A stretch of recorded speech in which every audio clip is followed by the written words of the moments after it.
الحمد للہ رب العالمین والصلاة والسلام علی سید الانبیاء والمرسلین اما بعد فاعوذ باللہ من الشیطان الرجیم بسم اللہ الرحمن الرحیم یوم تأتی کل نفس تجادل عن نفسها وتوفى كل نفس ما عملت وهم لا يظلمون صدق اللہ العظیم۔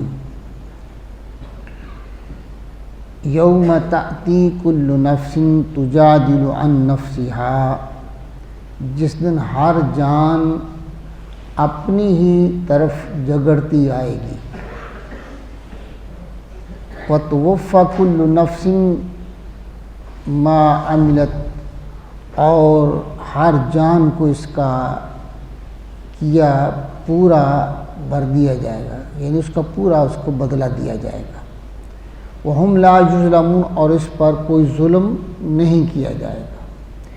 یہ اللہ تعالیٰ قیامت کے روز کا حال بتا رہے ہیں کہ قیامت کو حال کیا ہوگا، کہ ہر شخص جو ہے، ہر جان وہ جھگڑا کر رہی ہوگی اپنے نفس سے، یعنی ہر نفس اپنے نفس سے جھگڑا کر رہا ہوگا۔ اس کے بارے میں کیا ہے کہ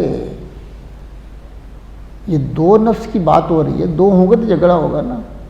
تو اس کا معنی یہ ہے کہ بدن اور دوسری اس کی روح، انسان کی روح اور اس کا بدن، دونوں آپس میں جھگڑا کر رہے ہوں گے کہ بدن کہے گا کہ تو نے مجھے آج پھنسا دیا، اور روح کہے گی کہ تو نے مجھے پھنسا دیا ہے۔ دونوں جھگڑا کریں گے اور اللہ کی بارگاہ میں یہ جھگڑا لے کے جائیں گے۔ بدن کہے گا کہ باری تعالیٰ میں تو ایک تختے کی مانند تھا، میرا کیا حال تھا، میرا تو کچھ بھی نہیں تھا۔ تو یہ روح جو ہے، یہ اگر میرے اندر نہ ہوتی تو میں تو حرکت ہی نہ کر سکتا، میں کیسے گناہ کرنا تھا، نہ میرے ہاتھ نے حرکت کرنی تھی، نہ میں نے میری آنکھ دیکھ سکتی تھی، نہ میری زبان بول سکتی تھی، نہ میرے قدم برائی کی طرف چل سکتے تھے، نہ میرے کان برائی کو سن سکتے تھے۔ تو یہ تو میں تو بے حس تھا، اس لیے میرا تو اس میں کوئی قصور نہیں ہے، لہٰذا آج سزا دینی تو روح کو دے دیں۔ روح اللہ تعالیٰ سے عرض کرے گی، باری تعالیٰ تو نے مجھے پیدا کیا تو میری تو نہ آنکھ تھی، نہ میرے ہاتھ تھے، نہ میرے پاؤں تھے، نہ میری زبان تھی، نہ میرے کان تھے، تو میں نے گناہ کیسے کیا؟ گناہ تو یہ جسم کرتا رہا، میرا تو اس میں قصور ہی کوئی نہیں ہے۔ یہ جھگڑا کریں گے آپس میں روح اور بدن اللہ کی بارگاہ میں۔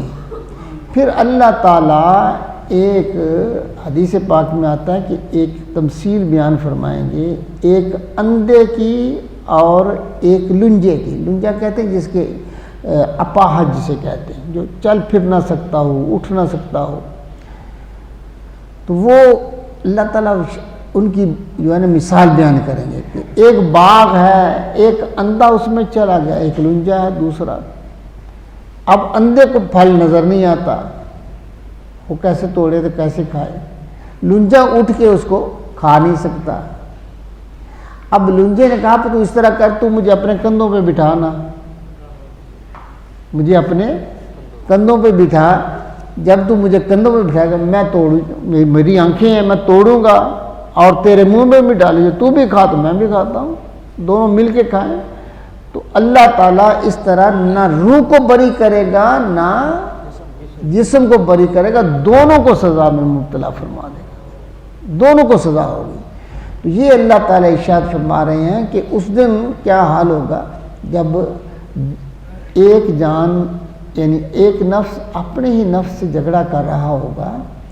اللہ فرماتا ہے توفیٰ کل نفس ما عملت، جو عمل کیے ہیں نا اللہ تعالیٰ اس کا پورا پورا بدلہ دے گا۔ اب یہ ہے کہ آگے فرمایا وَهُمْ لَا يُظْلَمُونَ، یہ بدلہ دینے میں اللہ ظلم نہیں کرے گا۔ ظلم کیا ہے کہ کسی کو سزا جتنی بنتی ہے اس سے زیادہ سزا دینا، یہ ظلم ہو جائے گا۔ کسی نے کوئی نیک عمل کیا ہے، اس عمل جو نیکی ہے اس سے کم اجر دینا یہ بھی ظلم ہے۔ تو اللہ تعالیٰ کی بارگاہ میں تو ایسا ممکن نہیں ہے، اللہ سے زیادہ انصاف کرنے والا کون ہے؟ لیکن اگر اللہ تعالیٰ کسی کوئی نیکی کا اجر و ثواب جتنا بنتا ہے اس سے زیادہ عطا فرماتا تو یہ اس کا فضل ہے، یہ اس کا فضل ہے۔ عدل اور فضل میں فرق ہے۔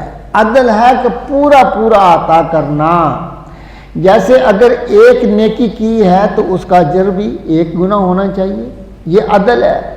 لیکن اگر اللہ فرماتا ہے کہ من جاء بالحسن فلہ عشر امثالھا، کہ جو ایک نیکی لے کے آئے گا میں اس کو 10 نیکیوں کا اجر و ثواب عطا فرماؤں گا، تو یہ عدل نہیں، یہ اس کا فضل ہے، یہ اس کا فضل ہے۔ تو اللہ تعالیٰ اگر کسی کو اجر و ثواب زیادہ دے گا تو یہ ظلم نہیں، یہ اس کا فضل ہے۔ اور اگر کسی کی سزا جتنی بنتی ہے اس سے کم دے تو یہ بھی اس کا فضل ہے، یہ بھی اس کا فضل ہے۔ تو ظلم کیا ہوتا ہے کہ کسی پر زیادتی کرنا، کہ اگر کسی نے اچھا کام کیا تو اس کا اجر کم دینا، یہ بھی ظلم ہوگا۔ اور اگر کسی نے سزا دینی تو اس سے زیادہ سزا دی جائے، یہ بھی ظلم ہے۔ اللہ فرماتا ہے ظلم نہیں کیا جائے گا، ہاں فضل ممکن ہے کہ فضل ہو جائے۔ اللہ تعالیٰ شب وَضَرَبَ اللَّهُ مَثَلًا قَرْيَةً كَانَتْ آمِنَةً مُطْمَئِنَّةً يَأْتِيهَا رِزْقُهَا رَغَدًا مِنْ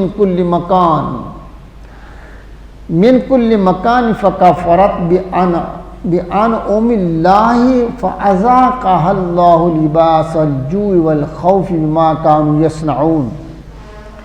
اب اللہ تعالیٰ ارشاد فرماتے ہیں کہ اللہ تعالیٰ مثال بیان فرما رہا ہے، اللہ مثال کہاوت بیان فرما رہے ہیں ایک بستی کی، ایک علاقہ ایک بستی ہے اس کی کہاوت بیان کرتے ہیں۔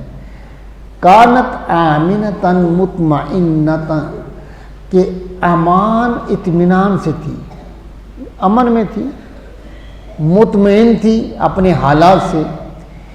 یاتیہا رزقہا رغداً من کل مکان، ہر طرف سے رزق کی وسعت، اس کے پاس بے شمار رزق آ رہا ہے، ہر طرف من کل مکان، چاروں اطراف سے اس کو نعمتیں مل رہی ہیں، رزق مل رہا ہے، کثرت ہے رزق کی۔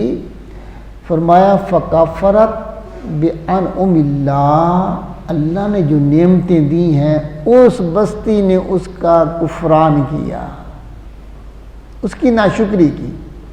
اللہ کو ناشکری پسند نہیں ہے نا، اللہ کا شکر ادا کیا جائے نعمتوں پر تو اللہ تعالیٰ اور عطا فرماتا ہے۔ لئن شکرتم لأزیدنکم، اللہ فرماتا اگر شکر کرو گے تو اور زیادہ عطا کروں گا، ٹھیک ہے جی۔ تو یہ شکر سے نعمتیں بڑھتی ہیں اور کفر سے نعمتیں چھین جاتی ہیں، ختم ہو جاتی ہیں۔ تو اللہ کی نعمتوں کا انہوں نے کفر کیا۔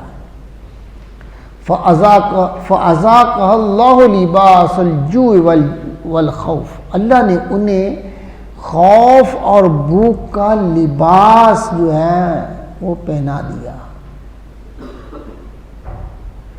یہ لباس پہنے، یہ محاور آتی ہے، یعنی کیا معنی کہ اللہ نے ان پر بھوک اور خوف کا عذاب نازل فرما دیا، اور وہ ہر وقت بھوک میں اور خوف میں رہتے تھے۔ یہ کیوں تھا؟ بما کانوا یصنعون، یہ اس کا بدلہ جو وہ کیا کرتے تھے، جو انہوں نے بدعمالیاں کی اس کا نتیجہ تھا۔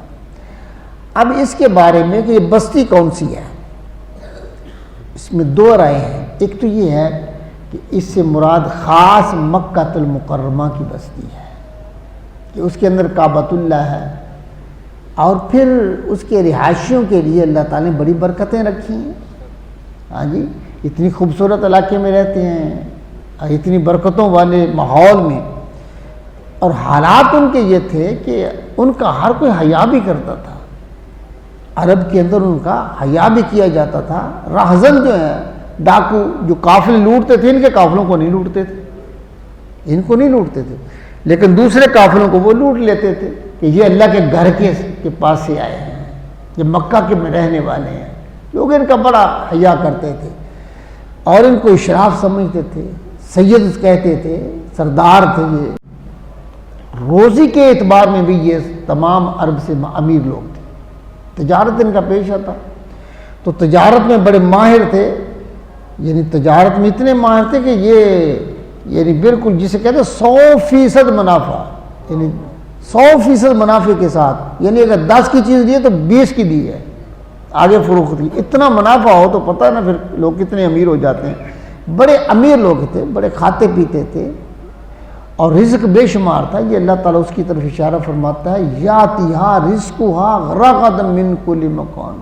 ان کے بصرہ کی طرف، شام کی طرف، ہاں جی عراق کی طرف، مختلف علاقوں کی طرف قافلے جاتے. رزق آ رہا ہے، رزق آ رہا ہے، لیکن انہوں نے کفر کیا کیا ہے؟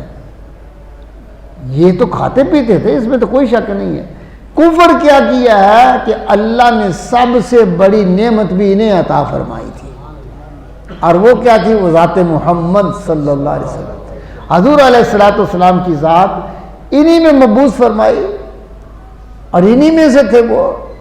اللہ نے اتنی بڑی نعمت دی، انہوں نے ان کا کفر کیا، ان کو جھٹلا دیا، ان کو نہ مانا، ان کی گستاخیاں کی، ان کو تکالیف دی، ان کو پریشان کیا.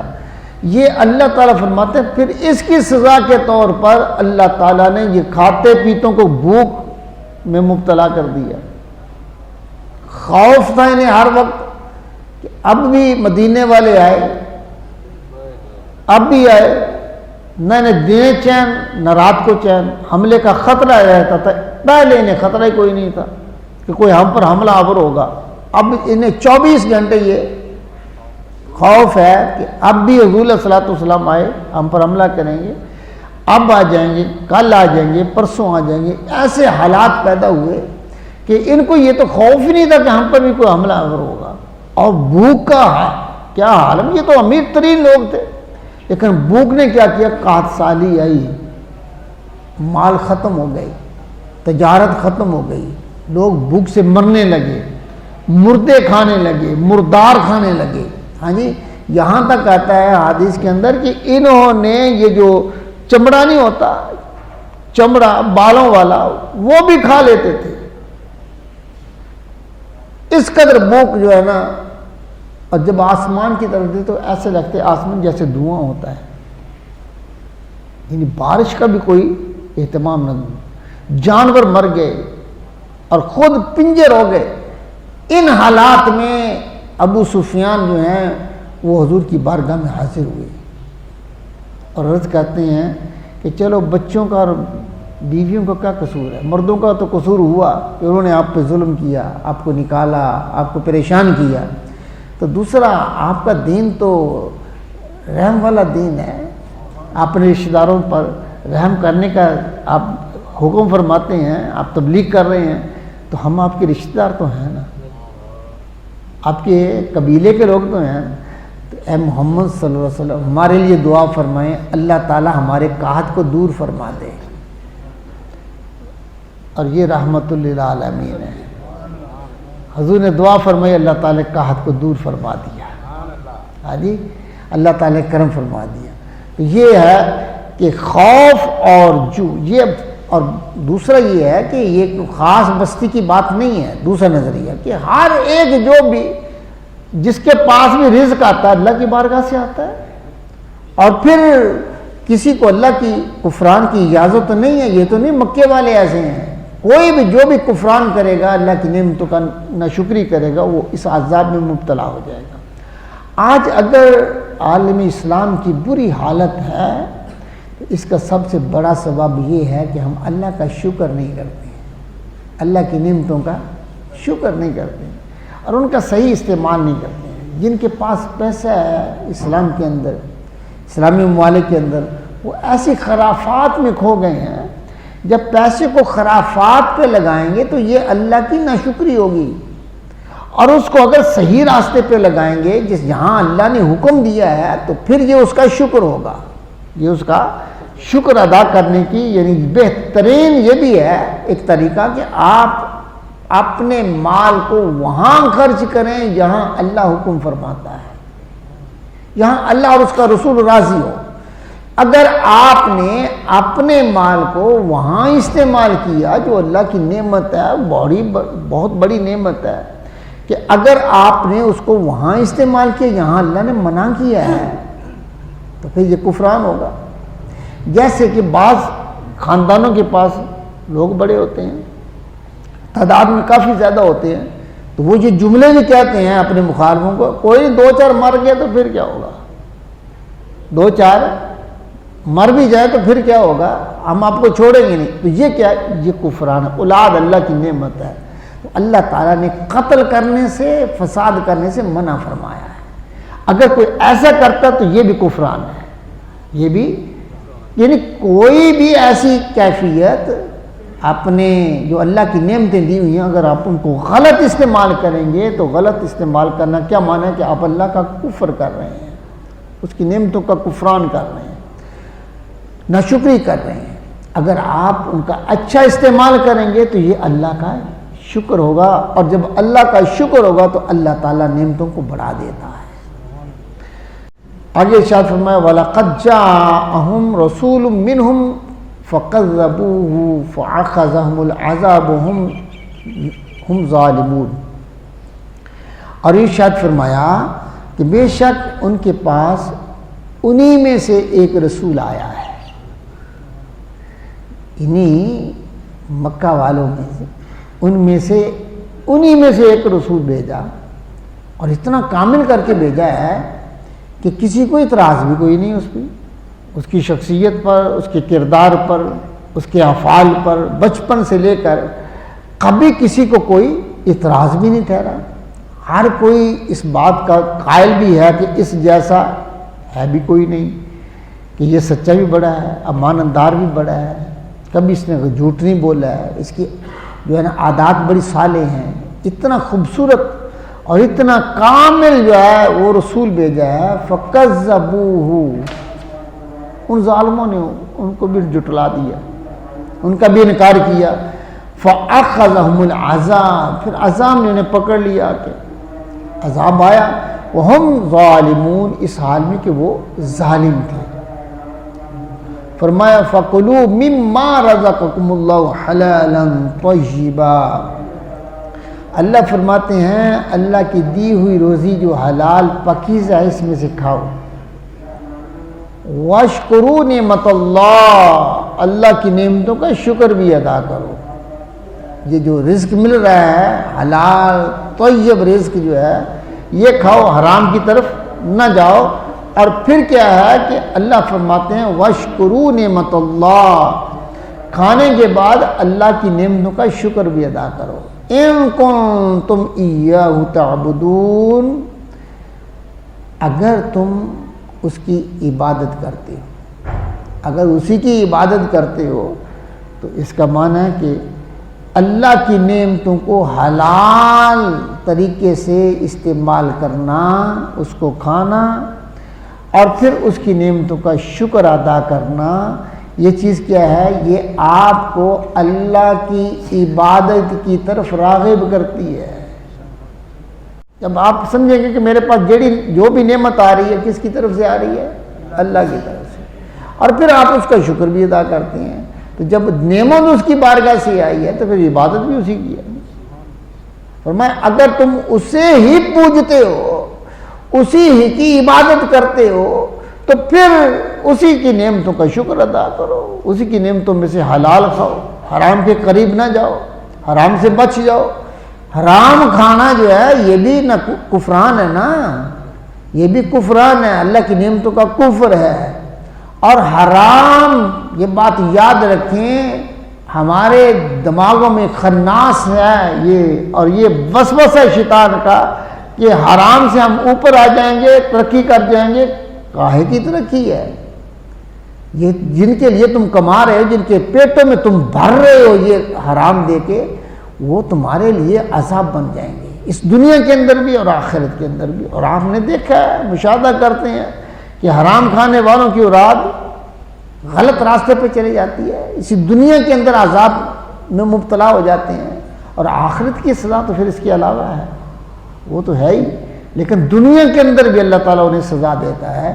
اللہ سے دعا ہے اللہ تعالیٰ ہم سب کو رزق حلال عطا فرمائے اور اپنی نعمتوں کا شکر ادا کرنے کی توفیق عطا فرمائے۔ وآخر دعوانا الحمدللہ۔